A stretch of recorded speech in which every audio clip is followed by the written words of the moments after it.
Good evening and welcome to Latino Talk TV. I am your host today, filling in for Ben Mendez. My name is Chris Ochoa.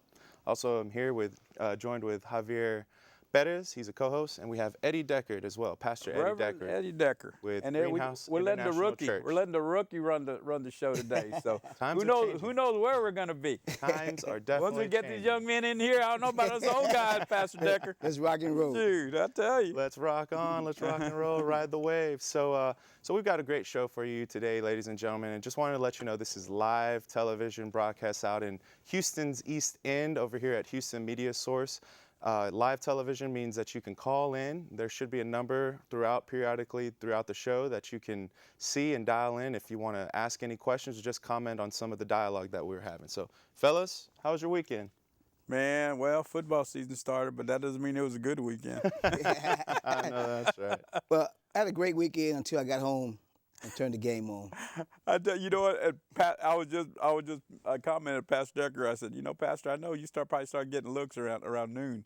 About 10 till noon, you start getting them looks from the football itch, congregation. Huh? brother, that football itch. And I'm amazed though, just as many women love football in Texas as men do. Oh, really? Women are Good. fanatic football fans here in Texas. It is a football state. Yes, that is sir. true. So what do you do? I mean, you've got congregation looking at you. I mean, do you feel the pressure, Pastor? Well, we have what you would call a sports-orientated church anyway. I have a bunch of college athletes, a bunch of guys who are former college athletes. So we're kind of conditioned a lot of things around sports.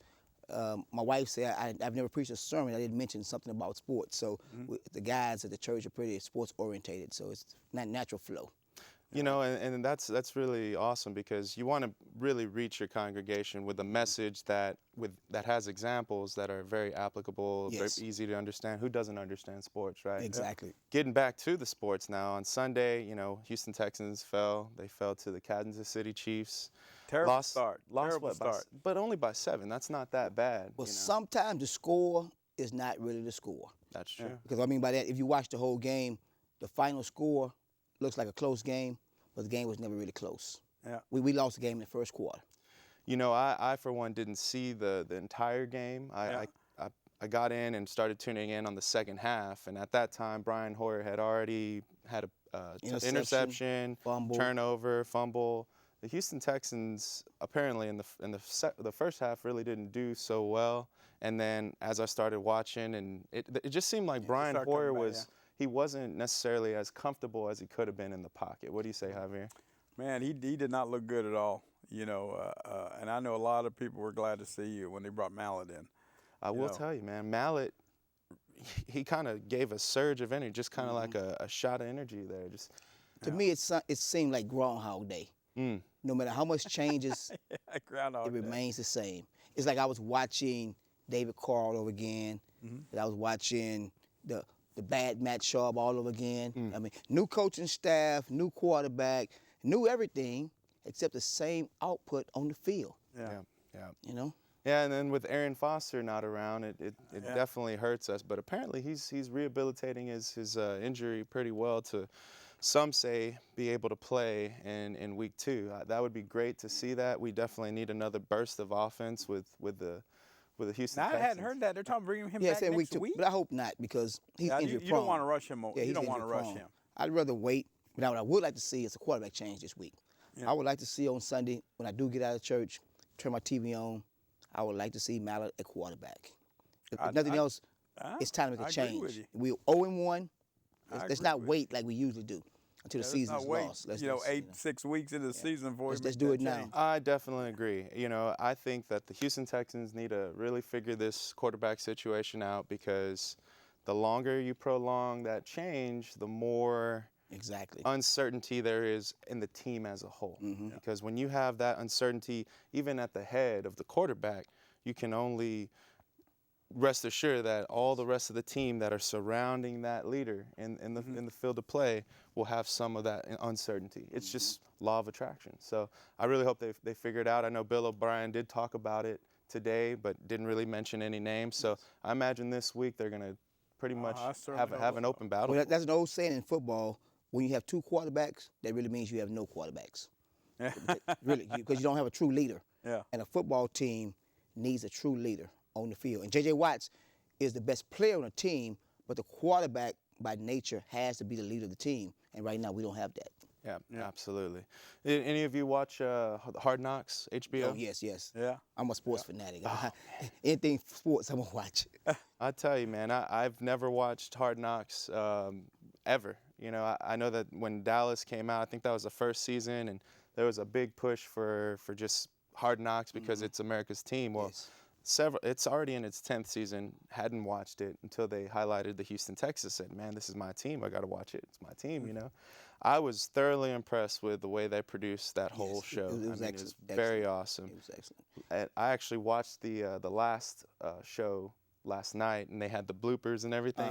Man, I tell you, I didn't think that Bill O'Brien could get any more funnier, man. But He's hilarious, man. He's hilarious. you know, the thing I like about Bill O'Brien is he's I guess he wears his heart on his sleeve. And for a player, for the media, for the public, that's comforting because you know what he's thinking, which is sharply in comparison to Gary Kubiak, who really was soft-spoken, he was always thinking. And, you know, I like seeing what we have. I'm not going to tell you that I have a lot of hope that the Houston Texans will go out into the playoffs, but I'm surely hoping as a fan they got a lot of work to do, gents. A lot of work to do. You know, I'd like to know, Pastor. You know, being a man of the cloth and a man and a person who's in church every Sunday. Does the offering play? Does the offering change on during football season? Go up, But go down? I said How's no it trick look? questions now. But, well, you have to keep the atmosphere right at all times. And let me say something also. When Houston is winning, everybody wins. The restaurants win. Yeah.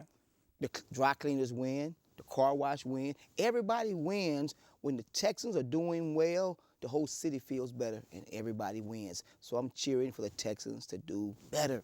You know, Pastor. I think what you ought to do is maybe get one of the sisters. I remember who was it? Always talk about Sister Odell. Get Sister Odell to count the offering and give you a sign.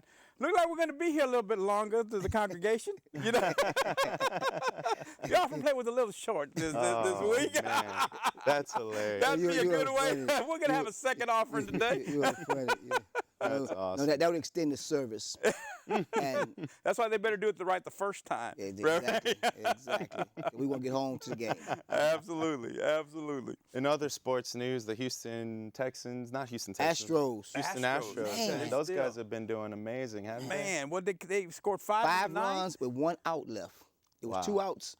And they scored I think 5. it was 2 outs and 2 strikes. It was real dramatic. Yeah. And they scored 5 runs. That's amazing. Yeah. I don't know what Those it guys is, are man. so fun to look at. That's a fun team to watch. My son has I have 3 boys, and my youngest is playing baseball at Reagan. And he was the last one, I said none of my other boys they played Little League, but they never really got into baseball. This one has gotten into baseball. He was good enough to get into it, but then kind of got a little disillusioned with the daddy ball, playing Little League and all. He said, Pop, I don't want to play anymore, too much daddy ball. So anyway, what the coaches at this one coach that played select ball got him interested back in the game, and actually he was seen by the Reagan coaches in middle school. So now he's at Reagan playing ball, and he loves the Astros. He said, he goes, Dad. He goes, look, the Astros. He said they have an all Latino infield. I didn't realize that. That's pretty cool. They're very exciting to watch, though. Very exciting. They're never out of the game. They're never out of the game. They have solid pitching, and they have timely hitting. Yeah. And they have home run hitters, so you're never out of the game. I'm really looking forward to them going far in Yes. this season. I mean, what's the stretch now? They're nearing in their season, I Yeah, believe. the end is around the corner. Yeah, they only got a couple weeks left. around About the 3 corner. weeks. Are they still first place? Yeah, the first place, currently, I think, a 2.5 game lead. Nice. 2.5 game lead. Yeah. And who's Texas on the Rangers. coattail? The Rangers. So I tell you, are there any more games on the schedule with Rangers and? I'm and sure I they think is. they still I'm sure have they about There's at 3 or least 4 one games more, left. right? I think That the way, is state the way the rival. system is set up, the teams that are in the same division, they play toward the end. They set up that way where they play toward the end to make the season more exciting. Wow, that's amazing. Speaking of in-state rivals, University of Texas and the Aggies, Texas A&M, both won their games on Saturday. I'm not sure if you're a Yeah, college but Rice football lost. fanatic. Brother, when it's sports, I'm sports. I know sports and I know the Bible. There you go. There you go. Well, one of them had to lose, whether it be UT or Rice. Being a Longhorn fan, being a Longhorn alumni, I obviously wanted my Horns to win. Okay, So okay. my wife and I, and we had some friends, we all watched the game, and we were happy, man, because Notre Dame. I was about to say, so you wasn't happy last weekend? Last with Notre weekend, Dame? it was just horrible. This weekend was a little bit more palatable, especially because we won. They switched the quarterback from Swoops to this other guy. The running game got going. It was just great. Good Longhorn football. I'm hoping to catch a game pretty soon. But there's really no excuse for the University of Texas not to ever have a dominant football program. They make $1 billion. I mean, their football program, athletic program, generates more money than any program in the country year after year. There's no excuse to not have a All-American quarterback, the best lineman. This is the state of Texas. Yep. This football is king in Texas. I'll tell you, man, what I think really happened and what I think really hurt us, hurt the University of Texas athletics program, was the recruiting. You hit it right on the head. The recruiting aspect was something that was definitely you got great recruits, don't get me wrong, but you've passed up on a lot of great talent as well. Andrew Luck wanted to go to Texas. He was born here in Houston, wanted to go to Texas. Johnny Manziel wanted to go to Texas. You've got all of these star quarterbacks, and really that's the one position I feel that we're struggling with at the University of Texas. Well, it sounds like somebody ain't doing their job at Texas. That's why Mac Brown's gone, and so this new era of Longhorn football under Charlie Strong's leadership, it's going to take some time. He had a hard job because he had to clean up a program that had went rock bottom. Rock bottom. Yeah. The culture was bad. The athletes were getting in trouble. It was a bad situation. So he had to come in and clean the whole program up. Yeah. And that takes time. Absolutely. But, it's going to get clean, and I'm looking forward to a long legacy of stringing together some championships at UT. What, did you go to college yourself, Yes, Pastor? I went to college. I played college football at Morgan State University. Morgan Baltimore. State. Awesome. Oh, really? So we should do a so pastor's. What did you play? Defense. Defensive back. Nice. Very cool. Yeah, I love some sports. We might have to have you back on the show to kind of give a play-by-play for the Houston Texans from that perspective. Anything with sports, I'm telling you. We can talk all day about sports. I can imagine, pastors, that I bet you lit some people up playing back I did my best. Back. I did my best. The Lord was with me. I played with Napoleon syndrome, little guy. Yeah. So I had to prove myself every week. So we had fun. Oh, that's fantastic. That's great. Tell you, man. Yeah. Speaking of Hard Knocks again, that guy Charles James, man, he had a lot of heart in him. Yeah. And he was a safety, but just cornerback. Yeah. We were just having this conversation yesterday because I got a lot of college athletes, and we were just discussing yesterday. He was always in the right position. He was just an inch too short every time. And sometimes in life we come up short, but he had the hustle. He had the right attitude. He loved the game. He had passion. But unfortunately, he was just a little too short to make the plays. And the Texans wanted taller cornerbacks. Yeah. But then they go pick a short quarterback, Yeah, that's true. That blew me away because I was impressed when the general manager, Rick Smith, and the head coach, Bill O'Brien, was talking about James. And they kept saying, well, at the end of the day, though, we won't lint. We won't lint. So I'm saying, okay, that's the way you build a solid franchise. Mm-hmm. But then you go and overlook the tall quarterback and pick a shorter quarterback. Yep. Mm-hmm. Well, Mallett's a little bit taller, and just judging by last week, I feel he will be under center come game 2 next week. So, I mean, at least he'd be a little bit easier to take. He seems like a little more exciting person. An exciting player. So he's a younger guy. He's a younger guy. He's got a lot to learn. Strong arm. Everybody talks about but a strong personality too, though. So that's true. I've heard the label of maybe uncoachable a little bit because sometimes young guys have in their head they're better than what they actually are. So that may be the problem right now. Why he wasn't a starting quarterback from day one. Mm-hmm. Yeah. In life and on the field, you have to be teachable, coachable. Exactly. You have to be receptive to that. Even at your job, you have to be receptive to take that coaching because if you think you have that mentality and you know it all, well, you're going to quickly find out you don't know it all and you rub people the wrong way. So you in order to be successful, got to pay attention, be teachable, be coachable. There are a lot of talented guys in the world. Yeah, absolutely. But talent isn't always enough. Vince Young, perfect example, man. He was God-given talent, But you know, just some things, whether it was a mental state with him, you know, he just didn't pan out in the NFL. It's horrible, horrible. Yeah, Let's get into some current events here, just around Houston, surrounding the state, and surrounding the nation. You guys got anything that you heard over this past weekend? Well, this sports, but it's also current relay. Let's pause for a second and just the family of Moses Malone, a Houston legend. Yeah, absolutely, you're right. Big Mo was a quiet giant.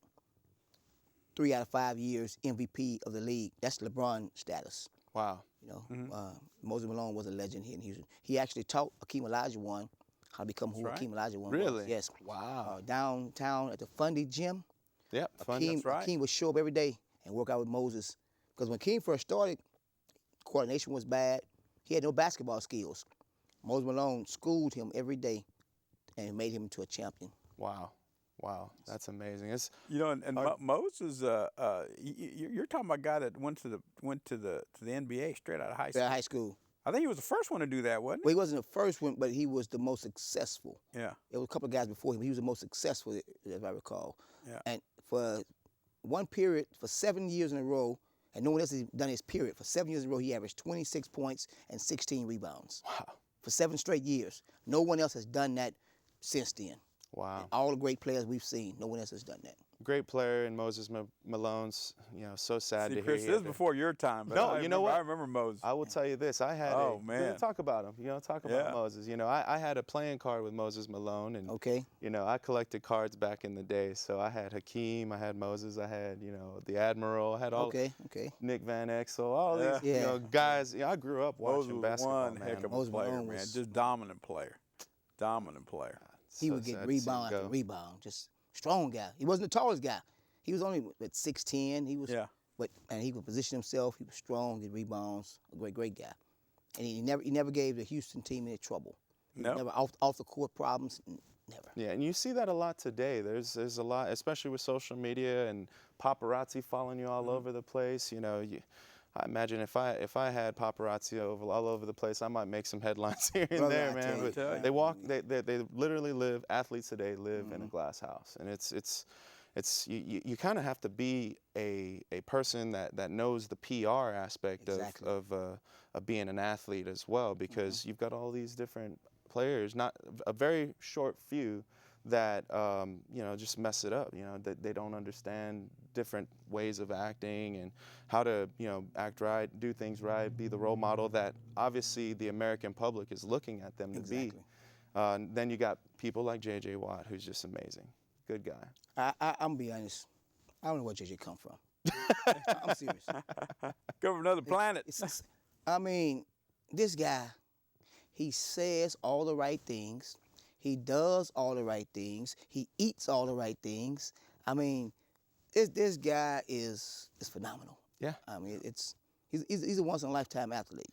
You know, I was that Hard Knocks TV show really gave us a good insight to J.J. Watt as well as the rest of the team. Yes. And man, I tell you, the guy has no life other than sports. I mean, he's really putting this work season right now, whether it's 5 years, however long it's going to take him to be in this NFL. He is going to sleep at 10, waking up at 4 or 5 o'clock, has an Olympic athlete regime, and he's eating the right things. And I remember the news media picked up that he was eating, I think, 6 or 7 chicken breasts, and about five of them he had wrapped up in bacon because of the fat. He was doing so much clean eating that his body didn't have enough fat, and so his trainer and himself, he was looking at the way he was working out, and he just didn't have that extra push, so they decided to add that fat back in his diet. So it's crazy, man. This guy's a beast. I tell you. The night he signed his $100 million contract, he went to the stadium to work out, and they had just changed, I guess, the pass code, and he couldn't get in. So, I mean, you just signed for $100 million, and you go and lift weights. Can you imagine? Yeah. Everyone else would have been doing a party. Yeah. Would have been, having a good time. He was going to get better. Yeah, man. That's amazing. He had that chip on his shoulder. You know, when they drafted him at number 1, the Houston Texans, there was a lot of people that were displeased. Yeah, here in Houston. Houston, yeah. And he even states it. You know, he heard those boos, and he said, "Okay, I'm gonna work. I'm working and I'm working. He had that chip on his shoulder. Now, he probably remember Robert Ory? Mm-hmm. When he got drafted by the Rockets, they booed. I mean, ooh-wee. Oh, really? I felt sorry for this kid. I mean, people were, because they wanted this kid, I forgot his name now. He was supposed to be the next Michael Jordan. And they wanted this kid. When they said Robert Ory, the people went crazy. They were, boo, boo, boo. Even at the press conference, he walked out, boo, boo. And he ended up hitting the shots. Man, Robert shot Ory, Rob, man, he was, But they booed him. They booed him. He was a part of that 93, 94, Yes. 94, 95 Yes. championship Yes. run with the Houston Rockets. They made big shots. I'll Big tell you, shots. man, those athletes that have those chips on their shoulder, they're the ones that are going to outwork the ones that did get that were deserving of, if you Yes. will. They're the ones that are going to outwork. And in this in any profession really, whether it be athletes, whether it be the corporate world, whether it be your nonprofits, if you're outworking your competition, you're going to get it done. Exactly. There's a saying that I'll take not skill. I'll take will over skill every day. Every day. So there was another guy who had a chip on his shoulder back in the day who played on Thursday Night Football, and that was Tom Brady. Oh, Yeah. oh, man. What are your thoughts about that? Tom Brady, after having this whole offseason of Deflategate going on, and the judge finally announced that he won his appeal and he was able to play. What were your thoughts about that? Well, I don't know, Pastor. I just kind of the Patriots always leave kind of a bad a taste in my mouth because I mean they've been caught cheating so many times. My goodness. Well, have they been caught cheating, or are they just better than everybody else? Yeah, well, that's Because the reality of it is, everybody in the league playing by the same rules they're playing by. At the end of the day, the ball and the air pressure in the ball, the receiver still had to run the route, Brace had to throw the ball, and the defense still had to be beaten. So we all playing with the same ball on the same field. Beat me. Don't complain. Beat me. and that's exactly my point. Then why you get cheat? Well, Why you but gonna cheat? they really cheat because there have been several quarterbacks who said that the ball pressure is based on the quarterback's arm and hand size, that it's flexible. The rules may say a certain amount of air PSI, but no one follows that rule. The whole league doesn't follow that rule. It's like, in baseball with this foreign substance. You look at any baseball game, look at any pitcher's hand, glove, you're going to see some semblance of a foreign substance. But it only matters when the guy throws a no-hitter. Then I would say, let's expect the glove. See, the rules are in place in sports, but they're not strictly followed until someone becomes successful. And then you want to knock the successful guy off the top. Interesting perspective. Think about it. Think about it. You've had several quarterbacks that say, we've all had the ball adjusted to our hand size. Because some guys got big hands, some guys have little hands. So, But I mean, just can't get. Well, you can't cheat up to 4 Super Bowls. Yeah. That's just, you can't. But then why do it? Because I if mean, that's like the case, the Spygate thing. Why the hell are you going to be doing something like okay, that? My Spygate. goodness. That means you knew my plays in advance, right? Yeah. But you still had to stop me from running my plays. Mm-hmm. See? Which they did, right? I mean, for the majority part, they were able to. The New England Spygate, just for the people watching. And my point, Pastor, is that, man, they're better than that. Why do that kind of stuff? They're better than that. There's got to be an evil person, or not a person, but there has to be someone in any organization that's hated on. Exactly. For everyone else to feel better about their Cowboys, lack of the Yankees, success. it was the Cowboys, the Yankees for years. Yeah. It was the Lakers and the Celtics for years. Everybody hated the Lakers, and they kept winning. The Cowboys kept winning. Kept winning. Now it's the Patriots that keep winning. I wish they would still hating on Houston. I mean, we're winning. Yeah. Speaking of Houston, it just came out in the news that Houston surpassed Chicago Number for 3, being baby. the number three population. largest city in terms of population. It's scheduled to pass in the next 10 years, right? Or has it No, already passed? It's already passed. It was today. Today. The mayor announced today that we're the number 3 in population city in America. Yep. We're already past Chicago? Yep. Wow. Yep. What are your thoughts about that, Javier? What do you think? I tell you, Good or man, bad thing? It It course, depends on what it's a time good of day thing. it is. Yeah. If I'm on 45, it's a bad thing. On the highway, it's a bad I tell you, thing. it's a good thing. But one thing I've always respected about the city planners, city fathers in Houston and Texas, really, man, they're always trying to think ahead. and always trying to think ahead. So and they've been working on our freeways. I mean, Forever. I'm from L.A. and I tell you, this, I left L.A. when I was 7 years old. I go back and they got the same darn freeways, and how many times have they done 45? I think it's going on 3 or 4 times now. If I'm not mistaken, they keep trying to improve it, and that's what I love about the city planners here in Texas, man. They keep trying to stay ahead of the game, and at the same time, look at our water program. We probably have more lakes than anybody in the United States, and that took some forethought on our planners. Look at California, they're dying for a drop of water. I said, my goodness. And we have a decent employment rate here in Houston too. If I might get knocked on this, but if a person wants to work in Houston, they can find a job. That's not a lack of employment in Houston. It might be a lack of desire to go get a job. Yeah. If you want to work in Houston, you can find a job. That's what I admire. No matter how many people come, they're able to get work. The interesting thing, I had talked to an executive for a waste management company that I work for, and he's from Canada, and he spent some time out here in Houston. And the thing about Houston that he had mentioned is that it's a city that's always bringing in talent, from all trades. Except the quarterback position. But Except the quarterback position. Chemistry, engineers, chemical engineers. We have a long dry run there, don't we, Pastor? Holy smokes. It always goes back to football. I tell you, man. But they come here for a period in the time, and then they leave. So, it's interesting that, the population demographics have came to where, Houston is number 3 now. But I'm wondering if there's a trend of seeing the talent that's coming in. Well, think about it. Are these more talented people coming in? Tax-free state, Yeah. and you can have a fairly decent lifestyle on a minimum budget that in New York or California you wouldn't be able to experience. So guys will come here, build their resumes up, because once I'm a $200,000, $150,000 salary guy on my resume, then I can shift somewhere else, and I'll start at that level. So I come to Texas, build my resume up, and then I go back to the East Coast, to the West Coast, because now I have a resume that can sustain me.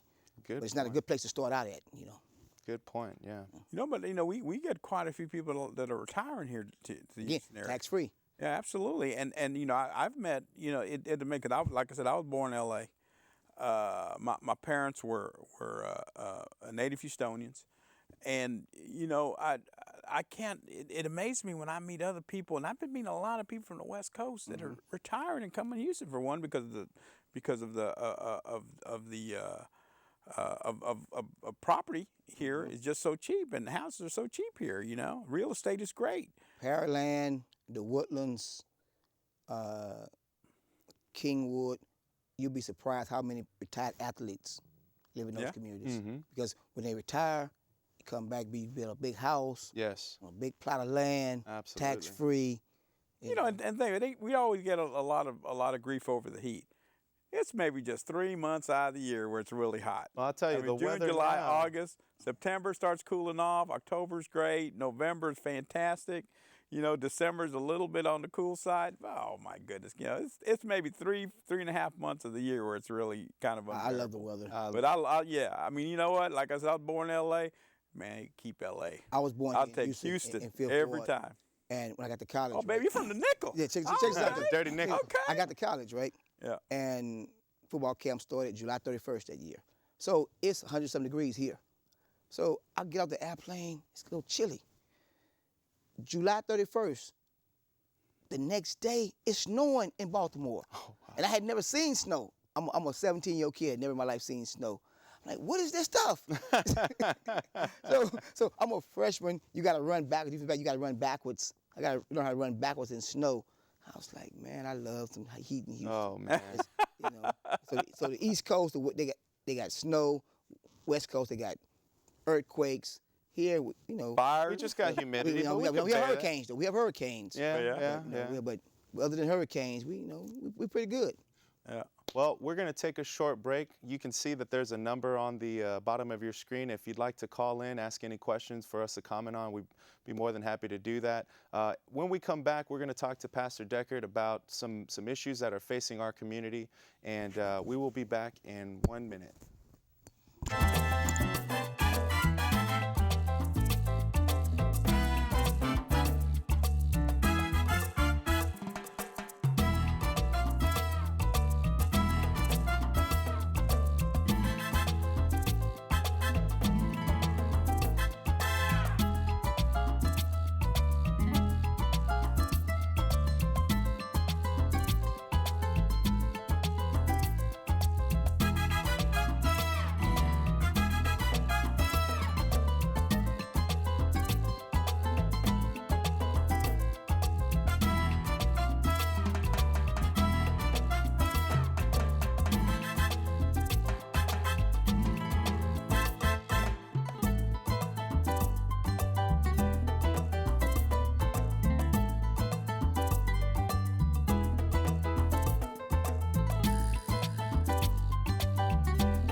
Welcome back to Latino Talk TV. I'm Chris Ochoa, and we're here with Javier Perez and Pastor Eddie Deckard of Greenhouse International Church. Yes, sir. Now we're going to go ahead and talk about some issues and some events facing our community. And one of the big hot topics is the Houston election. Now, Mayor's election. Mayor's election. Absolutely. Yeah, absolutely. Yeah. Specifically the mayor's election. There's a lot of candidates going and vying for this seat. Mayor Parker is terming out, and so there's a lot of people interest. calling me, especially, you know, Yes. hey, can we have your support? Can we have your support? Yes. What are your thoughts on this election? It's going to be close. It's definitely a runoff. And I think it's going to be one of the most heated races we've seen in a long time. I don't want to speak out of turn, but I think the polls would back this up. There's probably 3 leading candidates right now. And depends on whose camp you're in, you'll say who's leading. Sure. But right now, Sylvester Turner, longtime politician, Adrian Garcia, longtime big name in the community. Absolutely. And then the newcomer, Ben Hall. I say newcomer, he's not really a newcomer, but he's becoming a big name here in the city. So I think between those 3, 2 will end up in a runoff. I would have to agree with you, Pastor. I think that those are the names that stand out the most. And, you know, the filing deadline, I'm not certain if that's already passed or not. Yeah, it's gone. Is Yeah, it gone it's already? passed, yeah. Has anyone know if there was any other candidates that put their name in the hat? Well, you got a couple more. You know, of course, you're always going to have Chris Bell. Chris Chris Bell was Bell, one, and absolutely. you have is it Steve Costello? Costello. Yeah, Costello, Costello. And I think there's always a candidate King, from the Libertarians or something like that. King, who used to be the mayor of Kemah. Okay. Yeah. His name is in there. Yeah. But again, I think those 3 are the front runners, and I think they'll end up being the front runners. And to be totally honest, I'm not saying this because I'm on Latino TV. I think that Adrian Garcia is a shoe-in for the runoff against either Sylvester Turner or Ben Hall. And Good. No, I'm sorry. Go ahead. Without Go making ahead. it racial, I think at the end of the day, the Hispanic community is going to back Adrian in such a way that he's going to be in a runoff, and I think the African American community is going to split between Ben Hall and Sylvester Turner. The older people are going to push Sylvester Turner. The millennium generation is going to push Ben Hall. So it's going to be amazing that this year the Caucasian vote will determine which black candidate gets pushed forward. Interesting. You know, Interesting that's perspective. you know, and what I was going to ask you, Reverend, what's the feeling of the black community? Because I know, you know, there we had issues here in the Latino community, and you know, we had, you know, one person that was considering running that didn't run because he said he didn't want to split the vote was Orlando Sanchez. Orlando Sanchez was ready. He was the top vote getter in the last election. Yep. He would have had, it would have been a great shot, but he said he did not want to split that Latino vote, and he wanted to see a Latino take the mayor's race. So That decision definitely benefited Adrian Garcia because absolutely, he's definitely going to be a viable candidate. Yeah, definitely. Now, in the African American community, I can't speak for all African Americans because, again, it's a great divide, to be honest. There's a younger generation who leans toward Ben Hall because he's a younger guy, more visible in the millennium culture. The older, more church community is going to shift with Sylvester Hall because he's been in our presence for generations. You know, you grew up with Sylvester Turner. That's right. Yeah. So it's going to be a great struggle, but I think a good struggle. But I don't think it's going to be a dirty race, though. I don't think it's going to be a dirty race between any of the candidates. Yeah. I think all three are going to run clean races, and the best man going to win. Well, let's hope so. Let's hope they run clean races. You know, one thing about the election process, sometimes you do have the mudslinging that goes on. And we saw it in the last mayoral election with Mayor Parker or with Anise Parker and Ben Hall, you know, and both camps were going back and forth at each other. And, you know, those ads, you know, for Ben Hall, I still can remember them. I'm wondering what effect, if any, do you think that'll play? Do you think those ads and that negativity has some play in this election? I think sometimes politicians are nearsighted. And they're running a campaign to win without realizing after the campaign is over, the damage is long term. See, if I beat you up to go higher, after I get my position, my title, then you still have to look at me and live. And the damage I've done, I can't go, oh, I'm sorry, it was just politics. No, let's fight a fair fight. Let the best man or the best woman win. Yes. But let's fight a good, fair fight, you know. Absolutely. Because when you make it racial, after the election's over with, you've created all these divisions. That's right. You know, so now it's the blacks versus the Hispanics, the blacks and the Latinos versus the Caucasians. No, we're Houstonians. We're Americans. We're Houstonians. Let's be each other's brothers and sisters and work from that core value group. Absolutely, absolutely. And you know, what's interesting is everything that goes on from now until election day is going to have a play in what the campaign will look like. Yes. For example, you've got on a national level with the presidential election coming up, you've got Donald Trump, who continues to talk about immigration and his policy, which on a local level, just from top down, I feel will rally and engage a lot of voters. I've had a few people that I've run into, and they've said, you know what, I wasn't going to vote, but I'm going to vote just so that this guy doesn't get elected, in reference to Donald Trump. So being that you've got a November election on a national level and you've got a November election on a local level, you're going to see a huge surge to the polls.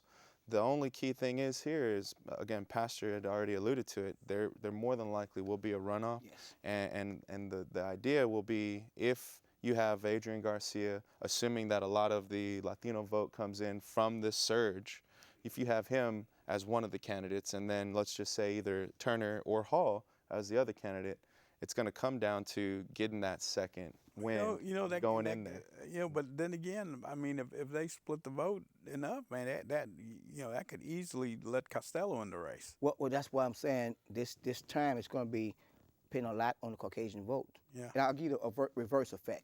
8 years ago, when at that time Senator Barack Obama came out of nowhere, took the nation by storm, there were a surge of first-time voters. That there were so many young black Americans who said, I'm going to vote for this guy. So everybody across the country benefited, that was a Democrat, from Senator Barack Obama's popularity. Well, the next go around, when there were local votes 2 years later, there wasn't a presidential vote. So Right. the voter turnout was lower, and the Republicans began to shift back in. So the reverse effect, what I mean by that is Donald Trump is going to pull out so many people that are anti-Trump that they're going to vote everything that's anti-Trump. So some local politicians are going to take advantage of that. You know, Adrian Garcia is going to benefit off Donald Trump's misspoken steps. Absolutely. But what's going to happen when the runoff comes? There'll be no more Donald Trump. There'll be no adversary. There'll be no Darth Vader. So will people still show up to vote when there's no Darth Vader? Exactly, and that I feel, if Garcia does make it to the runoff, will be the biggest task that he's going to have, that all candidates will have to have. I mean, there's somewhat like 5 to 10% voter turnout that return for a runoff election, and it's very important, very important. Let's talk a little bit about what you're doing right now, Pastor. You've got a walk coming up, is that correct? Tell me a little more yes, about one of those that. things I just shared about the vision. I'm trying to personally bridge the gap and bring people that should not be together. Brother Derek Muhammad, he's a Muslim activist in the city, and myself, a Christian pastor. This Saturday, we're going to have a peace walk, and we're going to start at Texas Southern University on the corner of Claiborne and I forgot the other street, but on Claiborne and Ty Wester. We're going to start there. A young man about 3 to 4 weeks ago was murdered at that same location. So we're going to start there. We're going to march from there to the Shape Center, and just a symbol of it's time for us to come together. All of us have differences. Even if you have natural brothers, there's something about you and your natural brother that's different. But there's a common thing that binds you together. So let's find those common things that bind us together, and let's come together to break down the forces of darkness and evil. So, You know, Pastor, you're very right, and for the most part, we got a lot more commonality than we have differences. yes. You know, and you're absolutely right. That's one Instead thing of that we focusing build on race, I think we should focus on righteous and evil. See, if you and I are law-abiding citizens, the enemy is not the brown man or the black man or the white man. The enemy is the criminals out there that's trying to break in all our homes. So we should be fighting for what's right instead of fighting against one another. You know? Absolutely. You know, and not too recent, there was obviously the sheriff officer who had gotten shot. Yes, go for it. Was killed, yeah. Yes, go for it. And you know, there was a little bit of a unique perspective on the nation. I think there was some media trying to, you know, paint it as adding fuel to the fire and talk about, you know, Ferguson. You know, obviously the news wants to have a cover story on anything, but I think Houston did a great job in really killing that The way they from the handled it, leadership absolutely. standpoint. Well, I think initially, though, that's right. to be honest, to be totally honest, I'm out there. There was some mistakes made before they responded off emotions. They should have waited to get the facts before they created. This was Black Lives Matter fallout, which had nothing to do with this. Exactly. This was a guy that was mentally disturbed and had been proven before in his past to be mentally disturbed. So before they labeled this as a fallout of Black Lives Matters, the people out front should have waited, and they should have said, let's come together as a family, as Houstonians, and support the Gofford family and the law enforcement community. Before they place blame on a movement, they should have said, let's rally around this family and law enforcement, because then there would have been no tension. It would have a chance of healing first. Sure. But they looked quickly for a scapegoat, and this time was the wrong route to go, because now then you brought in the racial tension. Exactly. You brought in again the police brutality issue. It shouldn't have been an issue with police brutality nor race. It should have been about a Houstonian just lost his life. Let's all Houstonians come together, support this family and the community of law enforcement. I have to agree with that, Pastor. You know, one thing, even when you're looking on social media at some of these comments, you have people that are just at a very granular level. The only thing they can look at is the difference between their skin and the others. And there's all of that going on. In every major story, you're going to see comments from people that are hiding behind a computer in a mask, so to speak, from a username, and they're saying these derogatory things about different people and the race that they belong to. But I agree, this was something that that should be about all lives, and I believe that the Harris County DA and the constable there, or The sheriff. Yes. the department, they came out and really tried to nip that in the butt, because that's something that happens just automatically when news breaks. You know, you're going to have all of this negativity, and they came out with a united front saying all lives matter. I give them kudos for that. Well, again, though, that was after they made the blunder of saying that the murder was connected to Black Lives Matter. Oh, that was news to me. The initial Okay. response was that the DA, the police chief, and the sheriff all came out and said in unity that this was a fallout of the Black Lives Matter rhetoric. Initially, that was the first response. This was just an individual, a black male, who was so upset about this. Without a rhetoric from Black Lives Matter that he went and killed a law enforcement officer without knowing his background. And as soon as they found his background, they started backtracking, and then became All Lives Matter. So that's what I'm saying about the overreaction. They should have did the research, the homework first, the investigation, and then make a response. The initial response should have been, let's come together in unity before we divide one another. Unfortunately, though, we tend to divide first. Yeah. And then we get the facts and come back and try to smooth it out. But let's try to bring unity first. I totally agree. I mean, it was maybe a couple of months ago that we sat on this very set and we talked about the things that were affecting the country as a whole, and community policing, and how law enforcement can come together with local leaders in the community and really put together a united front, you know, and then this happens here in Houston. So, you know, the main thing is we just have to love one another, you know, and we have to speak with love and really, you know, just get the hate out, remove the hate. All of this negativity comes from hatred and the of more one we another. interact with one another, the more we'll understand one another. It's hard for me to understand you if I'm never around you. So if I'm only around people who look like me, sound like me, act like me, then I fear those who don't. But then once I get into an environment that forces me to interact with other people, I realize, hey, this guy's just like me. A father is just a father. A man is just a man. And again, I keep going back to sports, but sports is a great atmosphere. You ever went to a sports arena, a sports bar to watch a game? Perfect strangers. All these men. It's a great equalizer. Black, brown, Absolutely. red, doesn't matter. Absolutely. It's a great equalizer. And You're all of a absolutely right. sudden, we all high five and we cheering if it's our favorite team, and we bump chesting and all this for 2-3 hours. We brothers. We leave the sports bar, the sports arena, and we go right to being enemies. Why can't we have that same mindset that gravitates us towards sports when we leave the sports arena? Wow. Why can't we be brothers in the real world? Very true.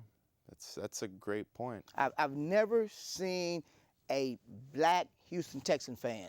I've never seen a Hispanic Houston Texans fan. I've never seen a Caucasian Houston Texans fan. I've never seen a Muslim Houston Texans fan.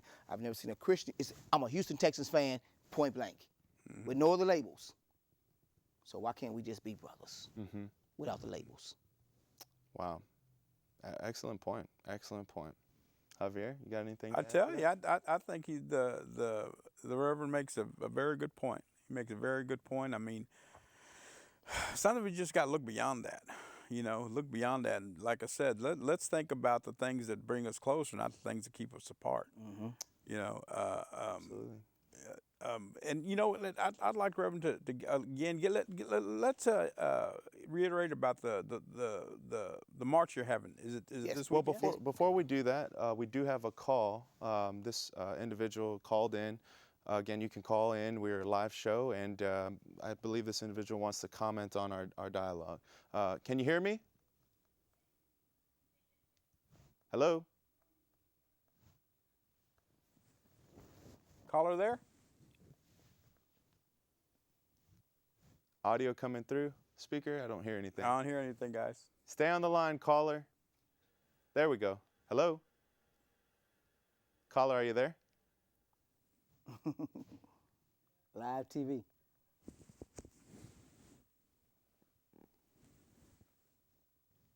Just well, let's go ahead and let's I see think if the we should caller get back on. hung up. Yeah. So Yeah. let's go ahead and before I interrupted you, we were talking about more about your Yes. events and We're purpose. going to come together, lock arms, and we're going to have a back-to-back weekend of stop the violence in our communities, a peace walk.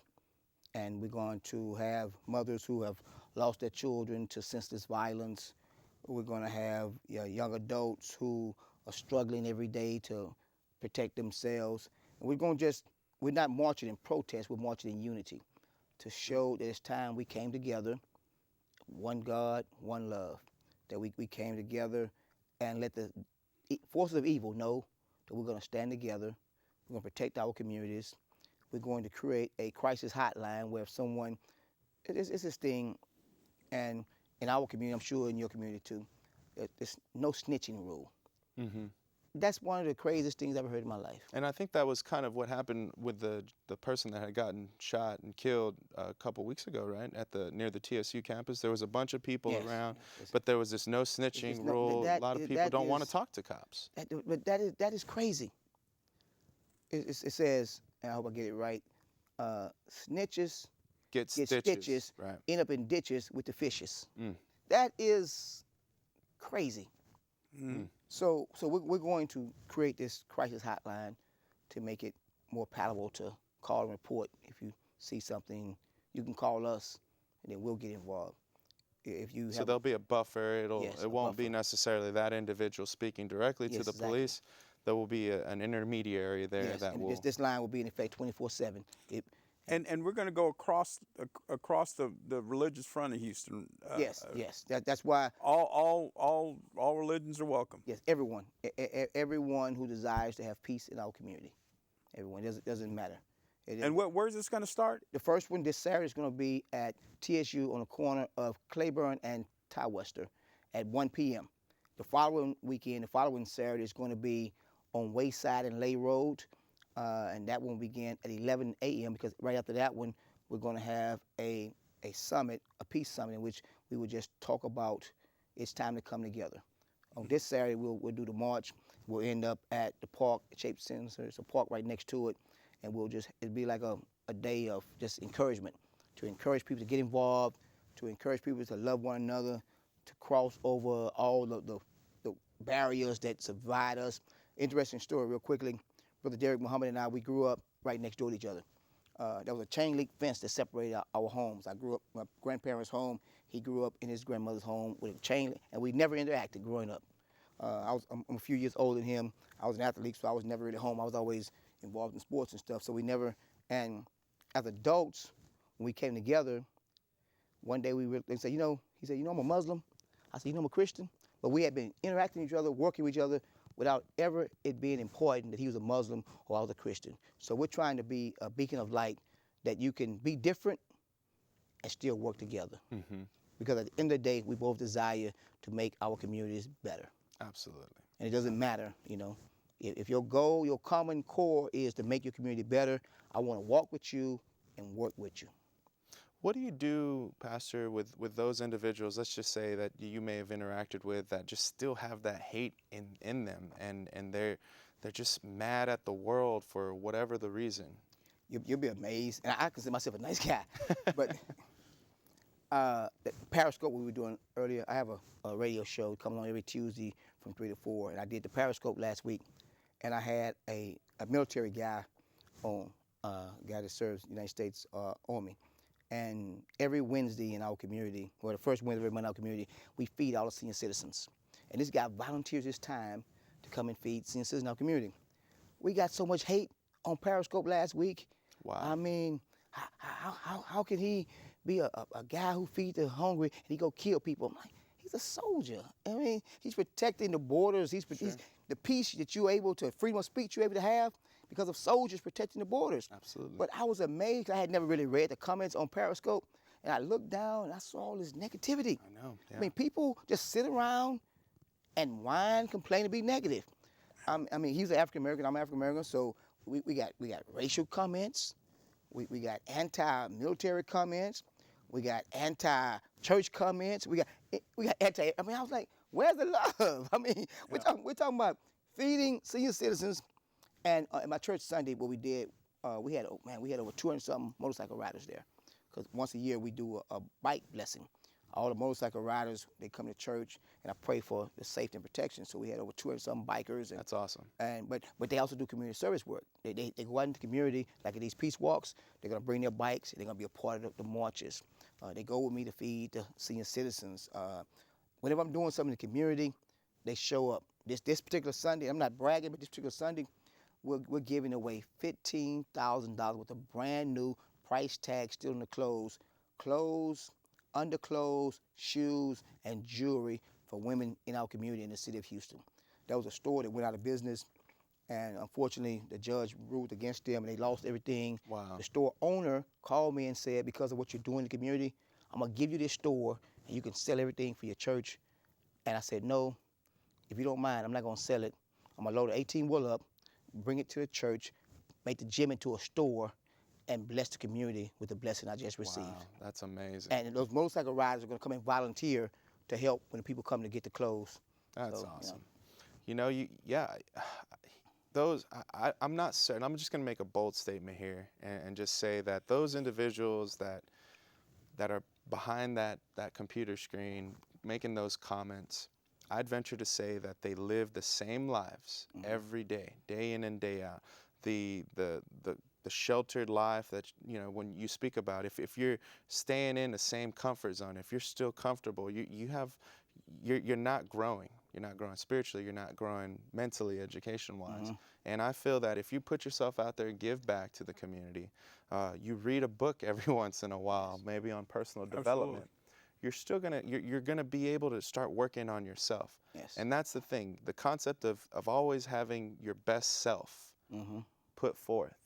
That's something that, and I'm not high and mighty. I've sinned like the rest of them. We all have. We all have. I mean, but the point I'm trying to drive home here is that we have to work on ourselves, because at the end of the day, all of the violence that happens, all of the things, the negativity that surrounds our community here in Houston is a direct result of us not participating in the solution. But those who are doing, we have to have strong wills. And again, I'm so grateful to the time I had to spend in sports. As a defensive back, first quarter, I may get beat for a 20-yard pass. People, boo, boo. Fourth quarter, I intercept the ball. Those same people saying, yay, yay. And that's how I love to hate you. That's how social media is. So social media is like a bunch of Monday morning quarterbacks. Yep, I tell you. They're not on the field.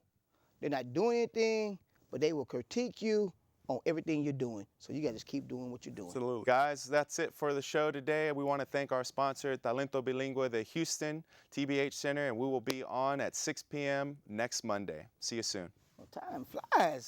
Absolutely. Time flies.